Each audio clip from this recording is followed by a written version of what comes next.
स्वागत है आपका वीकेंड बजट अड्डा में। जी हाँ, आज थोड़ा बजट फ्लेवर रहेगा और बजट चूंकि सामने है एकदम, तो कुछ सारी चीज़ें उसमें से हम लेंगे।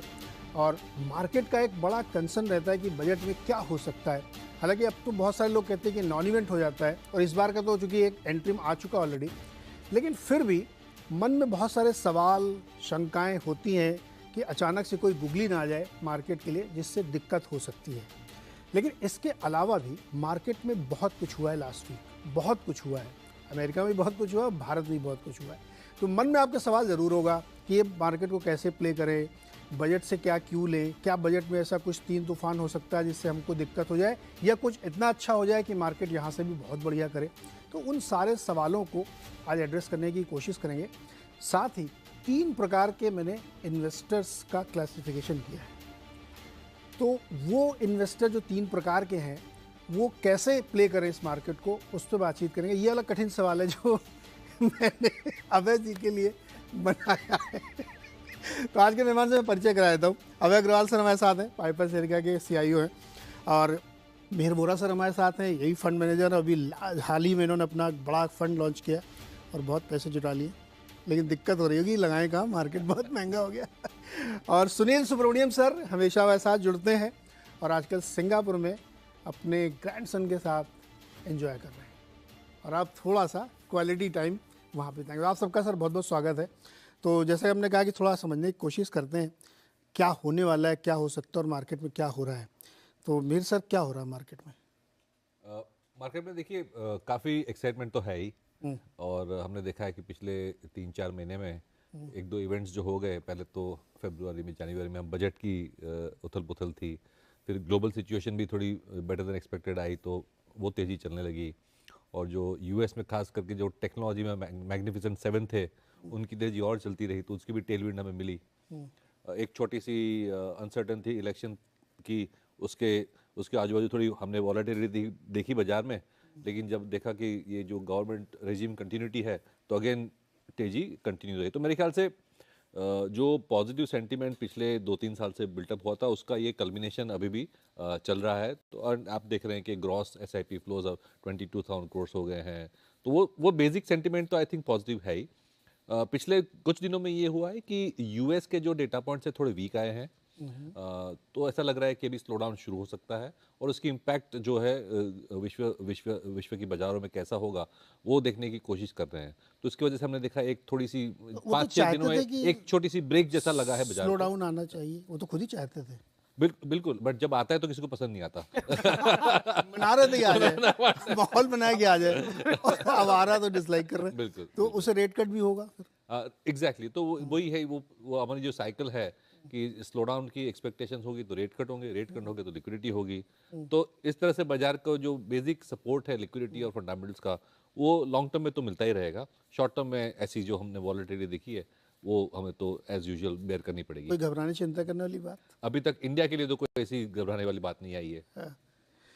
अबे जी, ये लास्ट वीक में हमने देखा कि न्यू हाई, जी और उसके बाद वहाँ से अच्छी खासी प्रॉफिट बुकिंग। जी क्या कोई चीज़ बजट को लेकर के सोच रहे हैं लोग, अमेरिका को लेकर सोच रहे हैं लोग, क्या सोच रहे हैं इस समय? जी मुझे लगता नहीं कि बजट की वजह से कोई करेक्शन हुआ है। थोड़ा थोड़ा प्रॉफिट टेकिंग तो है, ऑब्वियसली इतना बड़ा इवेंट है तो लोग चाहते हैं कि जितना प्रॉफिट बना, स्पेशली पोस्ट इलेक्शन रैली 4 जून के बाद 15% पॉइंट की रैली। बिल्कुल, तो वो कम कम नहीं है, मतलब उसमें अच्छा रिटर्न बना जिन्होंने ठीक टाइम पे एंट्री ले ली थी। तो अब एक बड़ा अगला इवेंट है बजट का। मुझे नहीं लगता बजट से किसी को कोई नेगेटिव सरप्राइज की एक्सपेक्टेशन है अभी भी, पर एक डर रहता है। तो थोड़ी प्रॉफिट टेकिंग है जहाँ पे पैसा बना, थोड़ा लाइट वेटिंग है पोजीशंस की, ट्रेडर्स की स्पेशली।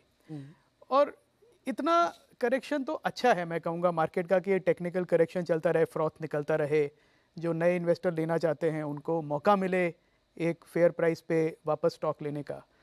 तो एक बजट मंगलवार को है, उसके बाद फिर मार्केट को नए ट्रिगर्स ढूंढने पड़ेंगे फ्रैंकली, कि अब किस ट्रिगर पे वो फोकस करे और किन सेक्टर्स पे फोकस करे, क्योंकि अब मार्केट का ध्यान बजट के बाद जाएगा कि अब अगले 4-5 साल 3 साल में कौन से ऐसे सेक्टर्स हैं जो या तो रिवाइव करेंगे या वैल्यू क्रिएट करेंगे, जो अभी तक इग्नोर्ड है।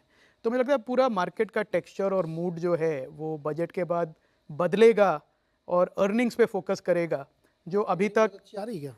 अर्निंग्स आई थिंक मिक्स्ड है। मिक्स्ड मैं कहूँगा कि जो कोई नेगेटिव सरप्राइज नहीं है, जैसा एक्सपेक्ट किया था लार्जली उस लाइन में है। मुझे लगता है जो बैंकिंग फाइनेंशियल सर्विसेज हैं उनका जो कॉस्ट प्रेशर है वो दिख रहा है, तो नंबर्स उसी के हिसाब से है, कोई सरप्राइज नहीं है बड़ा। आईटी के एट पार में भी स्लाइटली बेटर देन पार रिजल्ट्स कह सकते हैं। और एफएमसीजी के मुझे लगता है उसी हिसाब से गाइडेंस अच्छी होगी। मेरे को लगता है मार्केट अब फोकस करेगा कमेंट्री पे रादर देन लुकिंग कि क्या आपका रिजल्ट क्या आया, उससे ज़्यादा कि अब आप जो मैनेजमेंट है वो अगले 3 महीने 6 महीने साल भर के लिए क्या गाइड कर रहा है, वॉल्यूम ग्रोथ के बारे में, प्राइस रिकवरी के बारे में, मार्जिन एक्सपेंशन के बारे में। उस पर बाजार का फोकस ज़्यादा जाएगा कि जिस मैनेजमेंट ने ठीक टाइम पे कैपेक्स करके कैपेसिटी बढ़ा ली और अब एक साइक्लिकल रिवाइवल है वॉल्यूम और प्राइस दोनों का, तो उन कंपनीज पे ज़्यादा फोकस जाएगा मार्केट का rather than just looking at कि जो मोमेंटम में चल रहा था। तो एक मोमेंटम ब्रेक ऑलरेडी हुआ है अभी। मतलब बजट के बाद एक नए ट्रिगर की ज़रूरत होगी, बिल्कुल होगी, जो अर्निंग्स पे है। जी मैं इस पे एक थोड़ा सा कॉन्ट्रा व्यू मेरा, अर्निंग्स पे बहुत वॉक द टॉक वाली बात मुझे दिखती नहीं, होप वाली ज़्यादा टॉक दिखती है। आप किसी भी मैनेजमेंट से नतीजे बहुत ख़राब है तो वो 10 बहाने बताएगा, ये रीजन गिना देगा आपको और बड़ी लंबी होप दिखाएगा, लेकिन एक्चुअली ऐसा नहीं हो रहा है। आप एफएमसीजी के नंबर्स देखिए, बहुत अच्छे हैं, अभी एशियन पेंट के नंबर बहुत अच्छे नहीं आए, सीरियस प्रॉब्लम है वहाँ पे।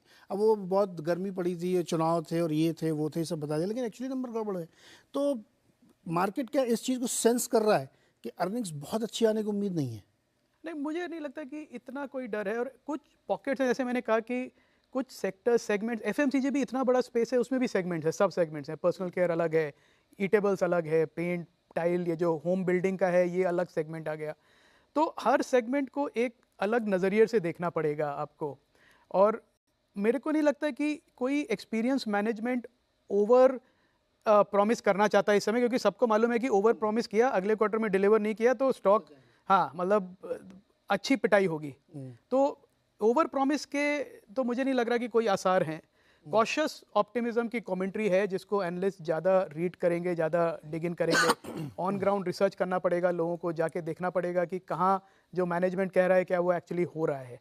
काफ़ी इंडस्ट्रीज ऐसी हैं नीरज जी जो एक साइक्लिकल रिवाइवल के थ्रू जा रही हैं। बॉटम आउट हो गया, जैसे केमिकल इंडस्ट्री, एग्रोकेमिकल हैं, स्पेसेस, इलेक्ट्रॉनिक कंपोनेंट्स हैं, जिन्हों को चाइना की डंपिंग की वजह से काफ़ी तकलीफ हुई पिछले 3-4 सालों से, और आप देखेंगे प्राइसेस एकदम साइडवेज थे। अब चाइना ले बीच में ना, इस पे अलग शो करेंगे।